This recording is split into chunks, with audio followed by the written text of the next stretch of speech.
प्रिय विद्यार्थियों, अंतर्जालीय स्रोत के माध्यम से लिए जा रहे व्याख्यान में आप सभी का हार्दिक स्वागत है। पिछले व्याख्यानों में हम नैषधीय चरितम का प्रथम सर्ग के पद्य 24 तक का अध्ययन कर चुके हैं, जिनमें मंगलाचरण के पश्चात राजा नल के गुणों का विस्तार से वर्णन किया जा रहा था। आज भी उसी क्रम में राजा नल के गुणों का ही वर्णित है। आज हम पद्य 25, 26 एवं 27 का अध्ययन करेंगे। पद्य 25वां। स्वे बाल भारस्य तदुत्तमांगजैः समं चमरयैव तुलाभिलाषिणः अनागसे शंसति बालचापलम पुनः पुनः पुच्छ विलोलन छलात्। सबसे पहले इसका अन्वय करेंगे।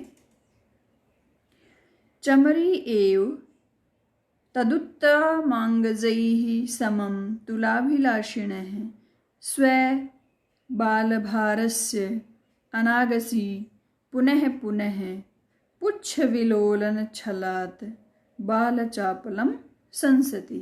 एक बार पदों के अनुसार अर्थ करेंगे। चमरी एव, चमरी ही, चमरी एक पशु विशेष है। चमरी ही तदुत्तमांगजैः तत् उस नल के, उत्तमांगजैः बालों, उत्तमांग कहते हैं सिर में उत्पन्न जो केश हैं उनके साथ। तदुत्तमांगजैः समम केशों के साथ। तुलाभिलाषिणः समानता की कामना करने वाले। स्वे बाल भारस्य अपने केश समूह के। अनागसी अपराध के अभाव के लिए। पुनः पुनः बार बार। पुच्छ विलोलन छलात् पूंछ हिलाने के बहाने। बालचापलम शंसति, बालचापलम बाल चपलता को शंसति व्यक्त कर रही है। एक बार एक साथ अर्थ करेंगे। चमरी नाम से चमरी एव तदुत्तमांगजैः समम, चमरी ही उस नल के केशों के साथ समानता की।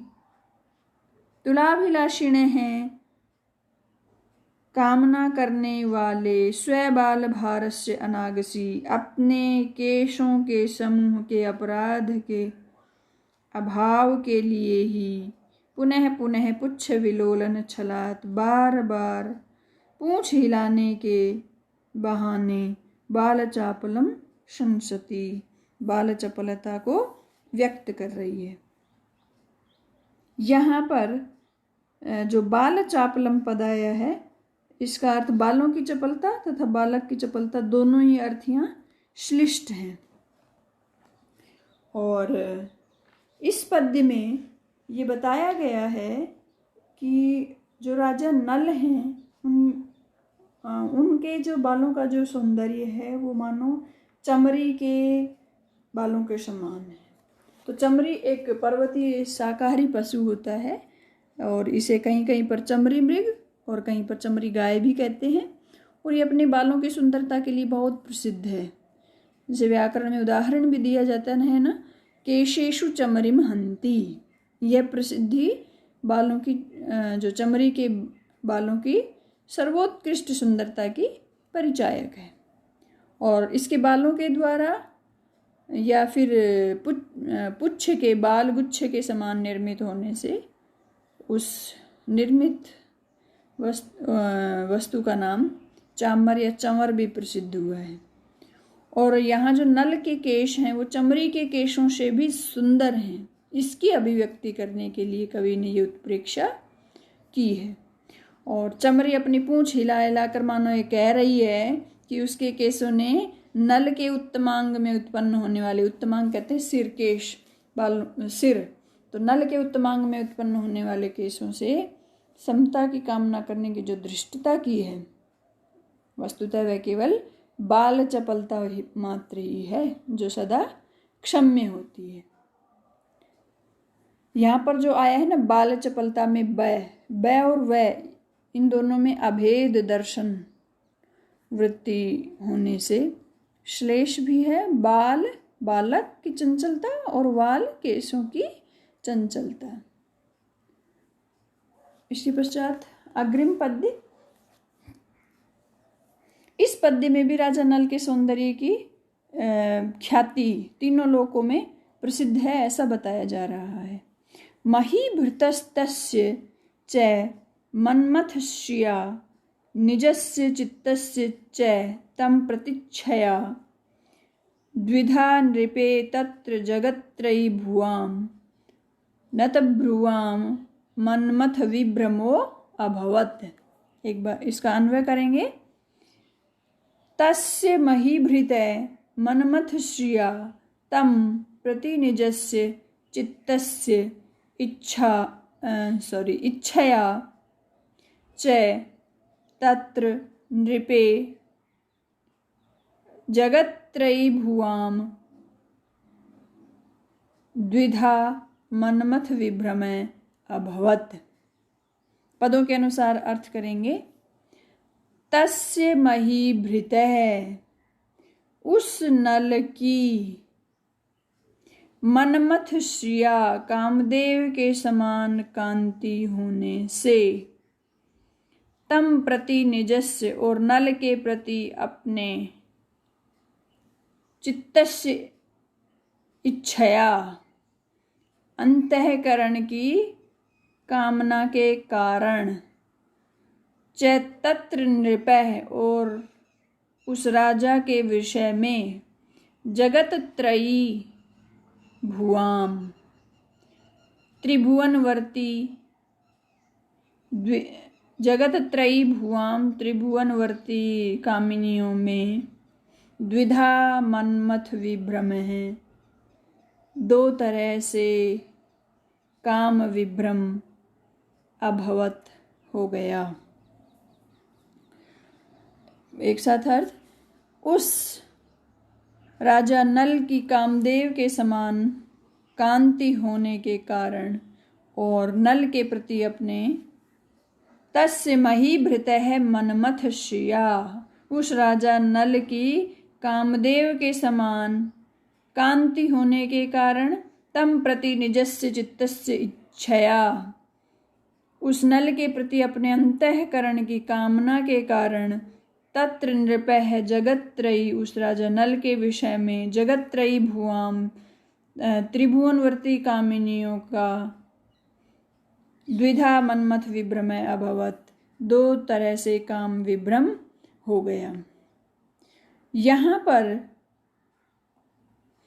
मन्मथ विभ्रम, यहाँ पर इसमें विश्लेष है, दो अर्थ हैं इसके भी। मन्मथ श्रिया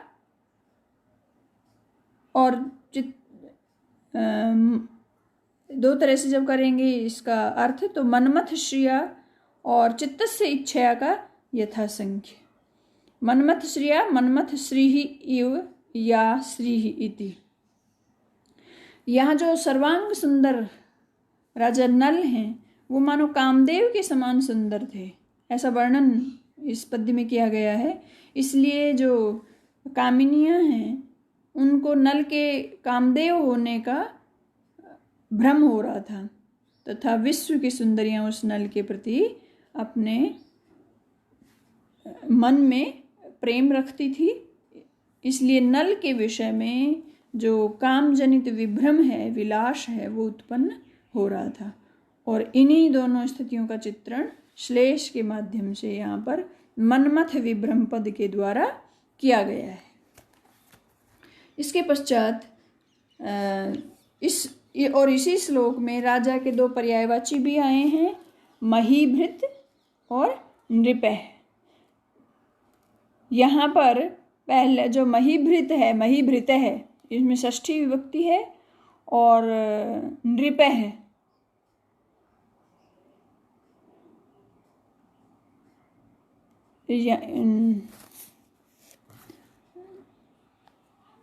नृप है।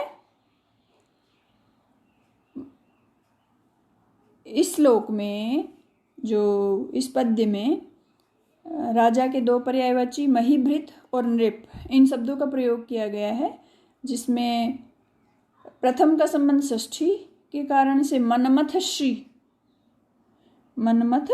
श्री के साथ इसका अन्वय हो गया, और दूसरे का विषय सप्तमी के कारण से मनमथ विभ्रमः है, इसके साथ अन्वय हो गया, इसलिए यहाँ पर पुनरुक्ति नहीं है। इसके पश्चात अग्रिम पद्य। इस पद्य में भी जो राजा नल हैं उन्हीं के सौंदर्य का वर्णन किया जा रहा है, और ये बताया जा रहा है कि राजा नल स्वर्गलोक में भी यानी देवलोक में भी नल के समान कोई भी सुंदर नहीं है। राजा नल इतने सौंदर्यशाली हैं। निमीलन भ्रंश जुषा दृशा भृशम, निमीलन भ्रंश जुषा दृशा भृशम, निपीयतम यस्त्रिदशीभिर अर्जितः, अमुस्तमभ्यास भरम विवृण्वते, निमेषनिश्वरैरधुनापि लोचनैः। सबसे पहले इसका अन्वय करेंगे। त्रिदशीभिः निमीलन भ्रंश जुषा दृशा तम भृशम, निपीय यह अर्जित है, अमुः अधुना अपि निमेष निश्वैः लोचनैः, तम अभ्यासवरम विवृण्वते। ये व्याख्यान से यहाँ पर गलती से लिखा गया है, तम अभ्यास भरम विवृण्वते। पदों के अनुसार ये अर्थ करेंगे। त्रिदशीभिः देवांगनाओं के द्वारा, निमीलन भ्रंश जुषा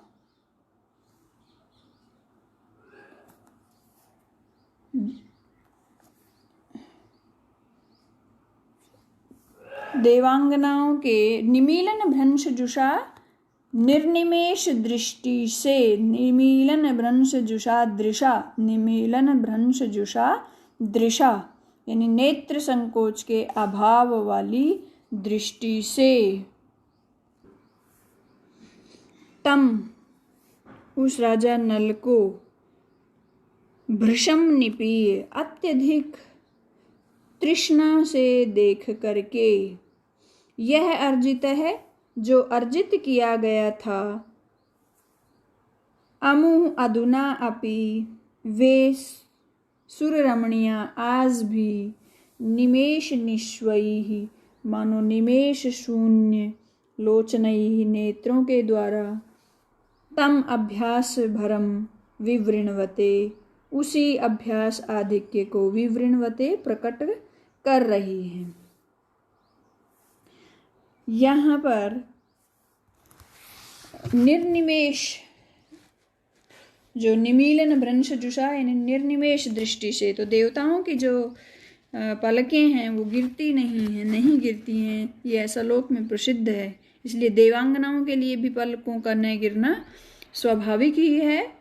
तो यहाँ पर कवि ने ये संभावना व्यक्त की है कि मानो देवांगनाओं ने मनमथ किसी कांति वाले सुंदर जो राजा नल हैं उनको अत्यंत तृष्णा की दृष्टि से देखने पर जो अभ्यास किया, और वही अभ्यास अब स्वभाव के रूप में परिणत हो गया, और इसलिए अब उनके नेत्रों की पलक गिरने रूपी जो संपदा है वो हमेशा के लिए मानो नष्ट हो गई है। और जो श्लोक के प्रथम चरण में दृशा पद जो आया है, ये जो शब्द है नल रूप के प्रति दृष्टि की एकाग्रता को ध्वनित कर रहा है, बता रहा है। और ये बताया गया है कि नल रूप को देखते समय देवांगनाएं इतनी अधिक एकाग्रचित भाव से उसे निरंतर देखती थी, मानो उसकी बहुदर्शन की जो क्षमता है वो विलुप्त सी मानो हो गई थी। और जब किसी को एकाग्र भाव से देखा जाता है तो प्राय पलकें नहीं गिरती हैं, और एकाग्र भाव से निरंतर अत्यधिक मात्रा में नल को देखते समय पलक न गिरने के अभ्यास के कारण से ही मानो देवांगनाओं के नेत्रों की आज भी न गिरती हुई पलकें ये बता रही हैं कि जीवन में निरंतर कार्य से जो अभ्यास पड़ जाता है वह फिर भुलाया नहीं जा सकता है। इस प्रकार यहाँ पर भी इस पद्य में ये बताया गया है कि राजा नल अनुपम सौंदर्यशाली थे और इतने सुंदर थे कि देवांगनाओं को भी मानो कामदेव का भ्रम होने के कारण से उन्हें निर्निमेष दृष्टि से देवांगनाएं भी उन्हें देखती थी। आज इतना ही, धन्यवाद।